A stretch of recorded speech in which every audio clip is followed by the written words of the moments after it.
Luxcana from Luxury Gaming, and I'm here with... Eric Martin, hanging out. Okay, do you have any shout-outs you want to give? I'd love to give a couple shout-outs. I'm very excited to be here in Fort Worth, Texas. I'd like to give a shout-outs to my stores in Buffalo, New York. We've got Great Escapes, Manabar, Western New York Gaming, and Heart of the Game. Wellsboro, Pennsylvania, wonderful destination to visit. Keystone Cards in Sayre, Pop's Culture Shop in Wellsboro, and then Four Corners in Gettysburg, PA as well. So if you're all your locals? PA, yeah, we travel around a lot to play, and those are great shops. So Love check it. them out. And now, what colors are you playing? So I was on Emerald Steel. This was Bucky's last hurrah, as I'll call it. But I have a little bit of spice in the deck, and it allowed me to get to the top 16. I was so close from the top 8, just a whole new world away. And well, congratulations. That's right. I appreciate it. Okay, let's see the spice. Yeah, so we'll check it out. So we've got your normal 4 Diablos. Nothing fancy with that. Great opener on 1. See your opponent's hand.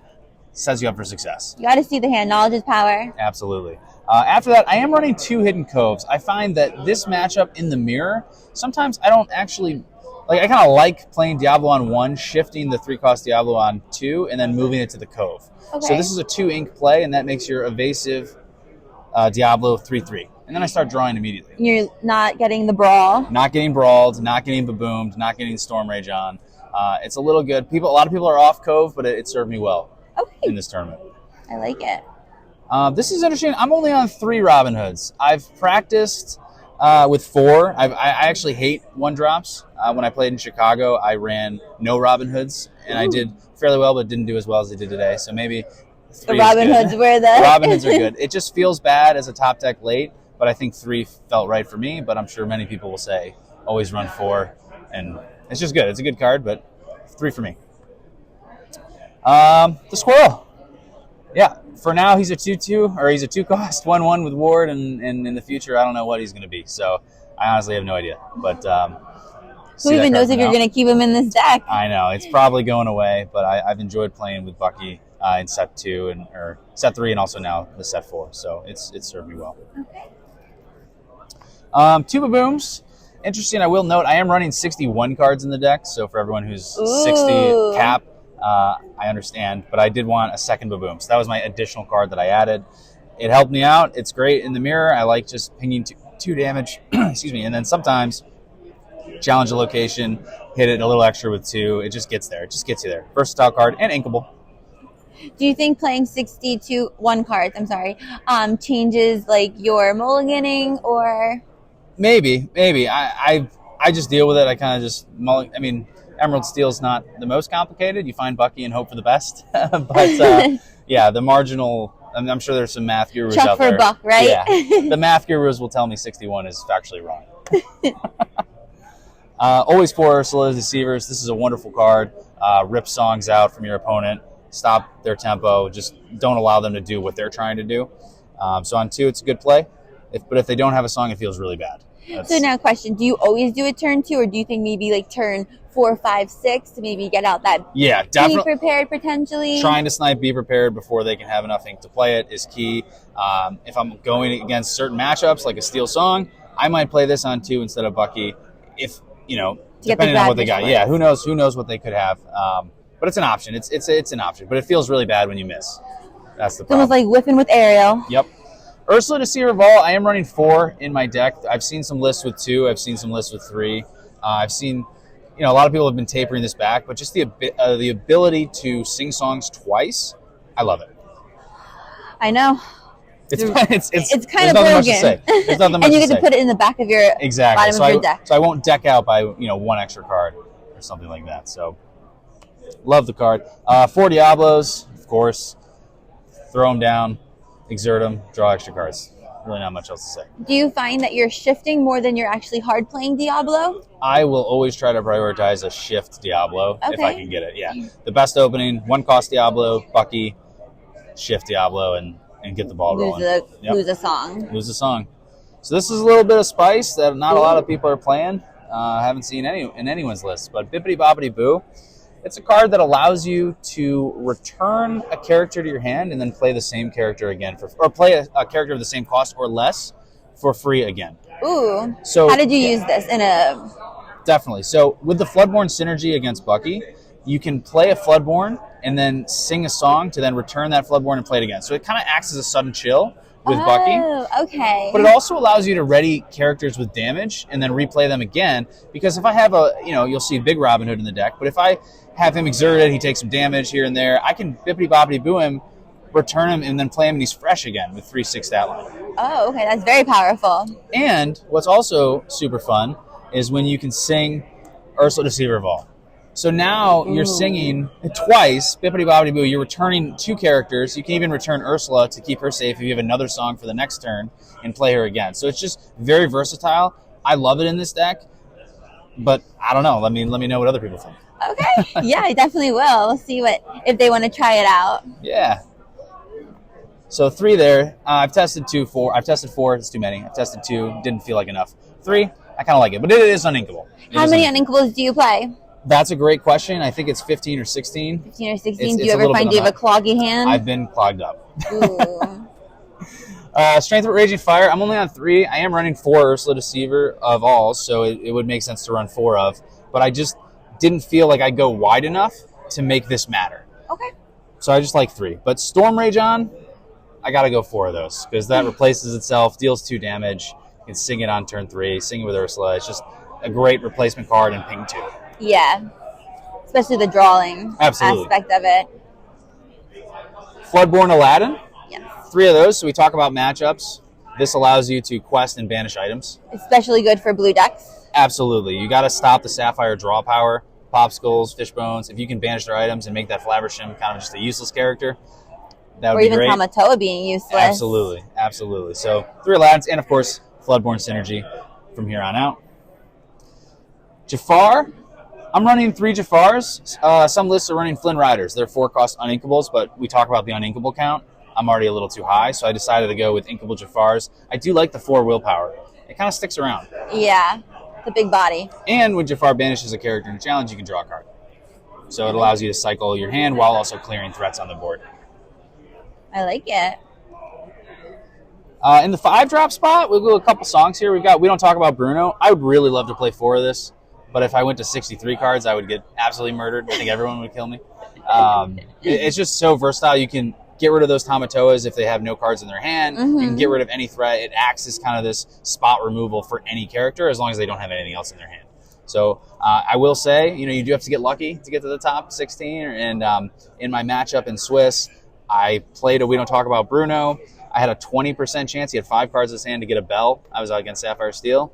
Rolled the dice, hit the bell, and then that was history. So I was able to get the win. Yeah. It was your day. It was my day. You have to get lucky in certain spots, and that was good.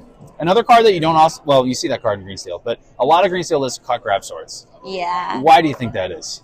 Deals 2 damage. It only deals 2. It's not super great, but I think it's great in the mirror matchup, and it just puts a little bit of extra threat on turn 3. If I can shift to Robin Hood, sing Grab Swords. It's really bad in everything else.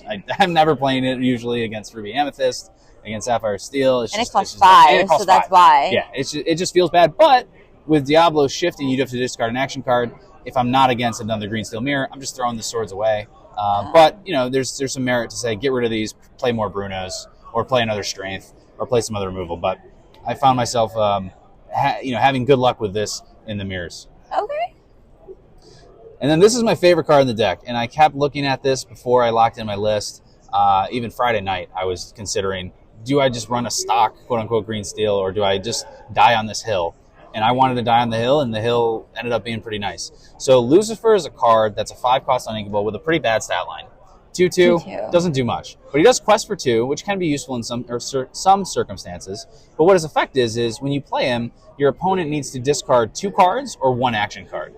So oftentimes, when you're on turn 6 against Ruby Amethyst, you're probably already ahead with Green Steel. But if you play an Ursula Deceiver and you take 1 Be Prepared and they have a second one, you're kind of just sitting there thinking, oh, that's kind of unfortunate. Yeah. But the combo with Lucifer, you can play that down. If they don't have an action, they have to discard 2. And let's say they have a mitten full, they got 4 or 5 or 6 cards. I can Bibbidi Bobbidi Boo this with a character that I probably already have on play and play him again. So it can be up to a 4-card discard or a 6-card discard if I double sing it with Ursula. So there's been instances where Blue Steel would wheel me, or a Whole New World, and then I draw into this and I play it, and I already have an Ursula Deceiver of All on board, and I can trigger 6-card discards. That is pretty broken. Yeah, but most people, I don't know.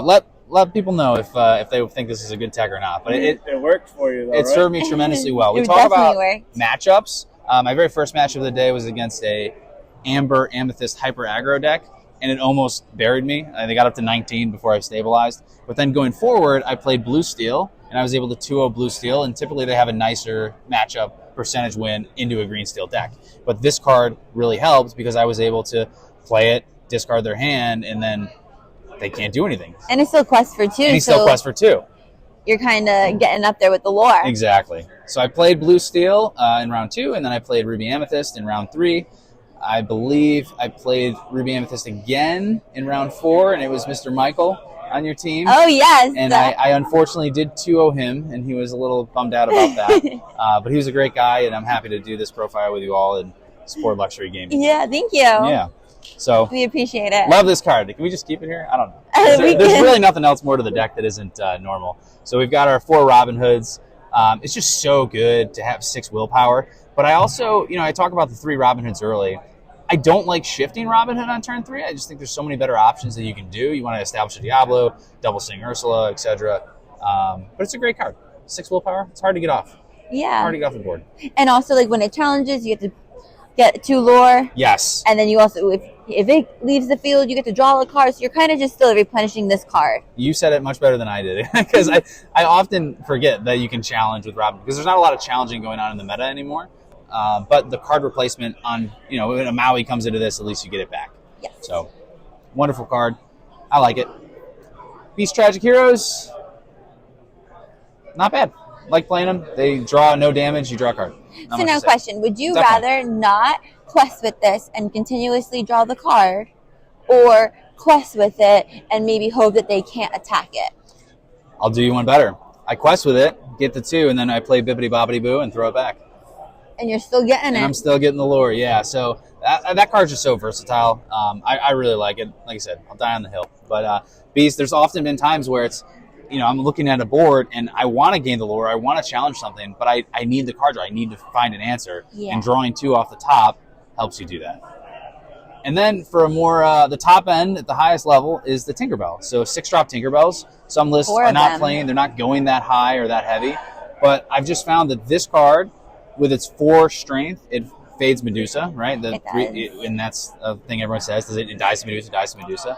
And when I get it out there, it kind of threatens the Green Steel Mirror as well, if it's in the mid game, because then they can't quest or turn their other non-evasive targets sideways at risk of getting the ping damage. So I like 4 Tinkerbells. I prefer to even go even higher if I could. I like the Cinderella, and I did play 2 Cinderellas in Chicago, and I went super high, and then probably 6 is probably high enough.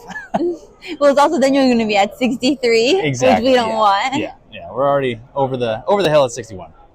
But yeah. Okay, So do you that's have it. any social medias you want to shout out? Social media, I'm not super active, but I am Okay. on Discord as the Orange Bird Guy. As per Orange Bird this Guy. guy. This is the Florida Orange Bird. I'm not from Florida, actually. I live in Pennsylvania, but I am on there. I'm trying to do some of the webcam stuff and practice. But yeah, I just like the game, and I want to give a lot of credit to my fiance, Megan, who got me into the game. I've never played a trading card game before this. This Me is my either, first time. actually. Yeah, right on. Yeah. Right on. And the Disney intellectual property and the card images are just so beautiful. And just having the opportunity to kind of learn the game together as a couple has really kind of strengthened our relationship, but also takes us to cool places. I love Like, I don't that. think I would have gone to Fort Worth otherwise. And it's pretty cool. Okay, thank you guys. Bye.